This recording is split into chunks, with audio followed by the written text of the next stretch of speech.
Salut tout le monde, j'espère que vous allez bien. Aujourd'hui je suis très content de vous retrouver pour faire donc la review sur l'épisode 4 de la saison 9 de The Walking Dead.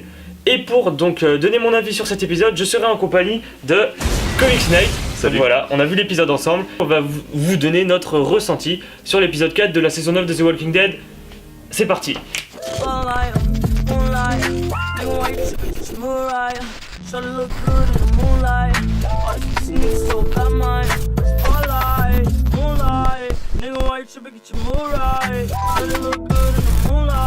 Donc personnellement cet épisode 4, avec la fin de l'épisode 3 on l'attendait beaucoup, ouais. Daryl, Maggie qui veulent tuer Negan. Personnellement on pensait que ça allait être dans cet épisode, ça devient plutôt chaud. Et en fait non, c'est pas dans cet épisode là, voilà, donc c'est pour ça, alors personnellement je l'ai pas trouvé excellent, enfin en fait c'est l'épisode que j'ai le moins aimé des 4. Ouais bah moi aussi plutôt. Parce qu'il y a des éléments qu'on va développer qui sont assez cool, mais c'est pas aussi épique que les autres personnellement. J'ai pas eu la même sensation quand j'ai maté en fait le 1, 2 et 3. Ouais. C'était plus, j'étais plus accroché. Là c'est vrai que il y avait plus de rythme je trouve dans les 3 autres que celui-là. Bah ouais c'est vrai que moi quand j'ai regardé donc le 1, 2 et 3, j'avais plus de, pas d'accroche mais j'étais vraiment dans le délire. Là aussi j'y étais, il y avait de bonnes scènes hein, mais j'ai pas eu le même truc que d'habitude. En fait je pense que ce qui nous a déçus personnellement, enfin je pense que c'est le cliffhanger de la fin de l'épisode 3. On s'attendait tous vraiment à une baston Negan contre Daryl et Maggie, Rick qui s'interpose. Et en fait c'est pas dans cet épisode là, il traîne un peu le truc en longueur. Après personnellement j'ai quand même plutôt bien kiffé l'épisode parce que voilà il y a vraiment de bonnes scènes quand un peu de Daryl se fout sur la gueule avec Rick, ça c'était pas mal. On voit Daryl qui parle de Glenn qui dit mais pourquoi Negan il est encore en vie et Glenn n'est pas en vie, enfin vraiment. Personnellement je suis du côté de Daryl comme je vous l'avais dit dans la vidéo de l'épisode 3. Toi je sais pas c'était quel côté, Rick c'est vrai Daryl que je kiffe Daryl comme je pense pas mal des fans. Après c'est vrai que bon même si j'apprécie beaucoup Glenn, c'est vrai que moi j'ai quand même un gros parti sur Carl et Rick. Malgré que Negan a fait des atrocités et que franchement on est d'accord, bon voilà il mérite sûrement pas de vivre.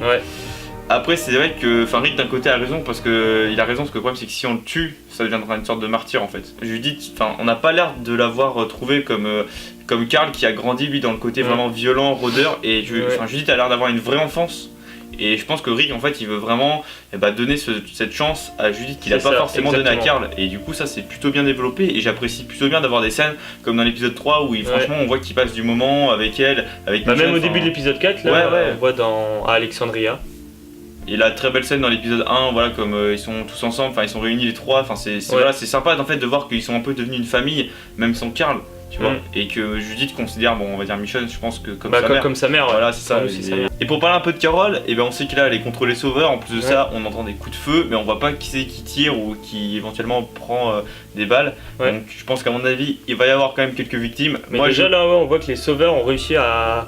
Là, Rick et tout leur avait interdit d'avoir des armes. Oui. Et là ils ont réussi à reprendre des armes. Et là c'est pas mal. Moi je parierais sur une victime principalement, c'est Jerry. Je pense que lui, à mon avis, il a dû se prendre une petite balle. Je sais, on verra. C'est vrai que là il y a plein de mystères dans cet épisode. Donc voilà, moi je pense que Carol va survivre parce que c'est une guerrière.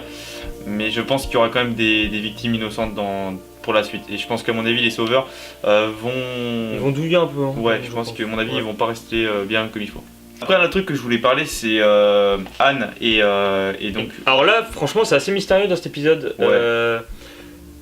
Elle avait kidnappé Gabriel et au final elle est partie toute seule. Donc est-ce qu'elle est partie voir, je sais pas si elle est partie voir la communauté qui a l'hélicoptère. Ouais c'est mystérieux. Pour moi la logique des choses voudrait qu'elle parte avec Gabriel vu qu'on apprend que c'est une personne de type A, il me semble qu'elle disait dans l'épisode 3. Ça. Pourquoi elle l'a pas amené? En fait, Anne, on voit qu'elle est encore attachée à Gabriel, mais en même temps, elle veut... elle doit kidnapper des gens. En vrai, là, franchement, c'est pas... En fait, il traîne un peu le truc en longueur, je pense, vu que la saison est sur 16 épisodes. C'est ça. Je pense que c'est pour ça, il faut qu'il traîne un peu en longueur le truc. Je pense qu'ils doivent avoir plusieurs points intéressants et qu'ils veulent pas exploiter tout de suite. En fait. Ils veulent faire un peu durer le truc. Voilà, mais je pense que c'est une bonne idée parce que... Vu comment du coup ça nous donne envie de voir la suite. Carrément, après moi il y a un point que j'avoue que j'aimerais bien découvrir, c'est quand même est-ce que au final Anne n'est pas une fille par exemple du Terminus parce que ils ont parlé un peu de... Je sais pas vraiment si elle est méchante ou gentille, c'est ça. Elle est... Parce que le groupe des éboueurs en fait c'était... Bah on sait dans le final de la saison 7 qu'ils se sont ralliés aux sauveurs. Ouais, dans la 8 ils sont Après ils se sont ralliés avec Rick, mais en fait elle trahit Gabriel, enfin on sait pas vraiment ses intentions. Ouais, c'est ça. Donc ça va être développé par la suite. Donc voilà pour ces deux éléments. Ce qui était bien aussi dans cet épisode, bah voilà, on a vu Negan. Ah ouais, ça, Negan cool. enfin. Ça c'était cool. Son look est excellent.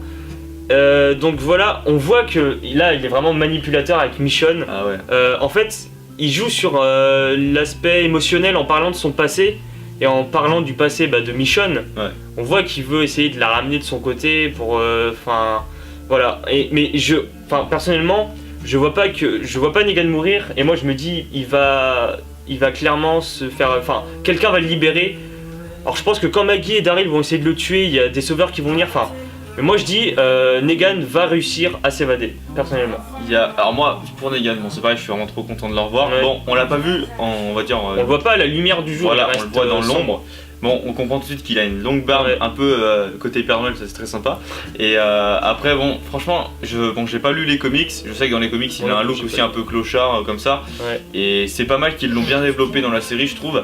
Après, voilà, comme tu dis, j'aime bien le côté où il joue vraiment le psychopathe aussi, pas que tu vois avec la force, mais aussi un peu au niveau du mental, c'est un manipulateur. Ouais, franchement, c'est vraiment impressionnant qu'il joue vraiment sur ce personnage-là, avec deux points intéressants, autant sur la force que sur le mental, comme tu dis.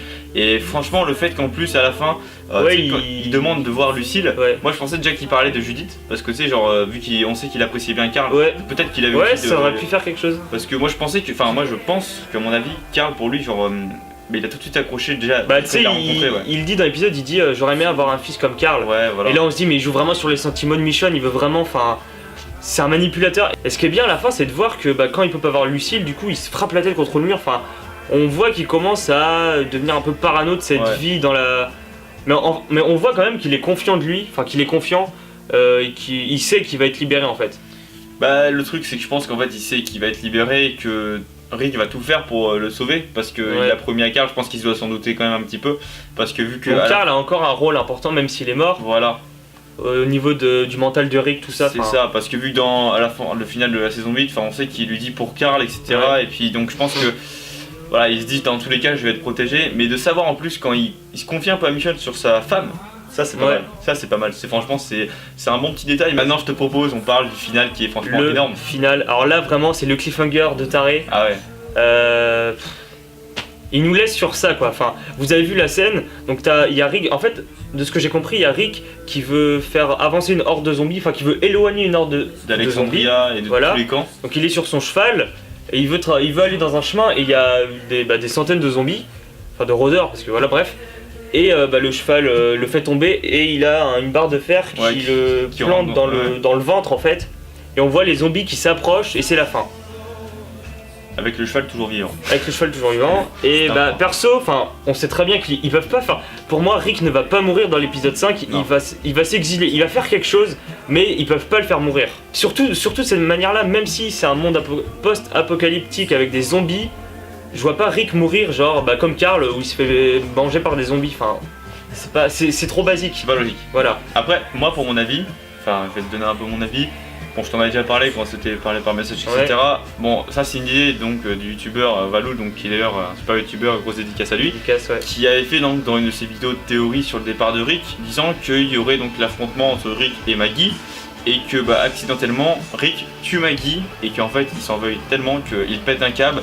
Il se dit qu'il est plus assez sain pour garder Judith et au lieu de le faire tuer bêtement, parce que je pense qu'à mon avis s'ils font tuer Rick, à mon avis énormément de fans, déjà que les audiences apparemment sont pas top, on va arrêter The Walking Dead et moi j'en fais partie parce que moi je me dis tuer Rick c'est pas possible de se mettre en tête, encore s'ils le font partir, bon certes j'aurais un peu de mal à le voir partir, mais moi je me dirais qu'il est toujours vivant.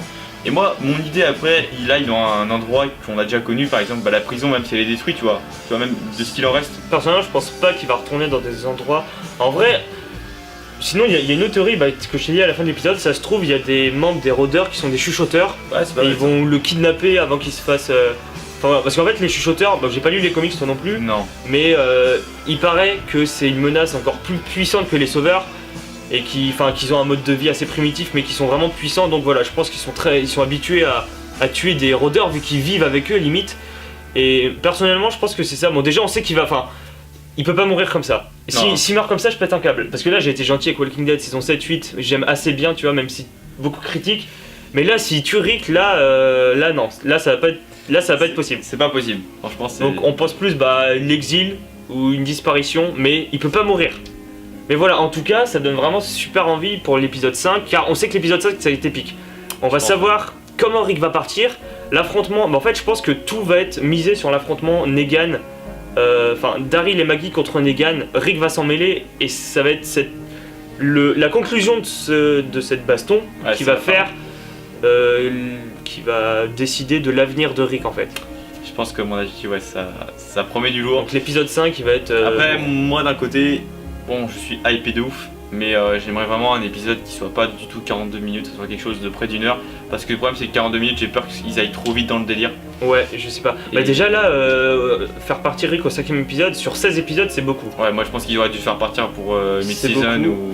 Mais je trouve que ça monte crescendo dans le départ de Rick, car au début, il veut créer l'avenir, ça marche très bien dans l'épisode 1, et au fur et à mesure, épisode 2, 3 et tout, on voit que les sauveurs, ils sont détestés par beaucoup, et que Rick, à part Michonne et Carol, il est seul dans sa conception de l'avenir en fait. C'est ça.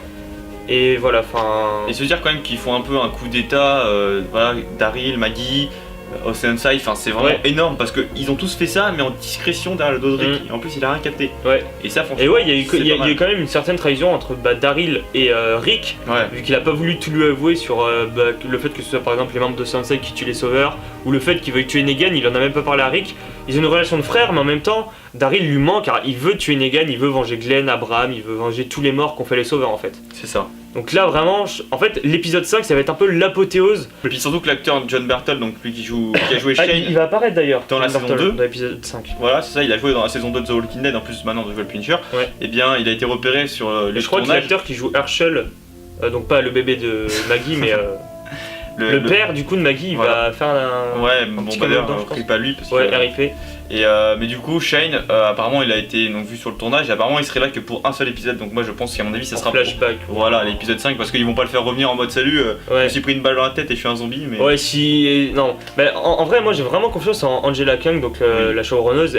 Depuis le début de la saison 9, elle fait du super taf. Donc c'est pour ça que je me dis, elle est pas capable de tuer Rick. Elle sait très bien que les fans veulent pas ça. Enfin, elle est quand même intelligente dans l'écriture du scénario, tout ça. Enfin. Et puis voilà, enfin déjà, moi j'ai totalement confiance parce que dès l'ouverture, on a une scène, voilà, de la saison, de l'épisode 1 qui est excellent, et puis ensuite on a la nouvelle intro qui est vraiment mortelle, ça fait vraiment comics, et vraiment voilà, c'est un truc de malade quoi. Pour moi la saison 9 est vraiment très bien. J'ai beaucoup aimé la 8, mais voilà, la 9 est vraiment quelque chose qui pour moi redresse largement mieux la pente. Après bon voilà, je pense que malheureusement avec le départ de Rick ça va quand même faire un peu, je sais pas comment ils vont combler ça parce que épisode 5 il reste 11 épisodes après. C'est ça, je pense que ça va faire un trou qu'ils vont pas pouvoir je pense qu'ils vont combler avec l'arrivée au fur et à mesure des chuchoteurs, mais je sais pas comment ça, enfin le départ de Rick, Rick, c'est quand même Rick hein, le personnage qu'on suit, le personnage principal quoi. Mais je pense que du coup vu que Daryl a de l'importance, il va, je sais pas comment, enfin vraiment j'ai trop hâte. Donc voilà pour cette review de l'épisode 4. On a fini, on a beaucoup parlé, voilà. N'hésitez pas à aller voir la chaîne de ce bel homme, Comics Night. Le lien en description, abonnez-vous, il parle de comics, Spider-Man, Daredevil, tout ça. Donc à la prochaine pour la review de l'épisode 5. Salut tout le monde.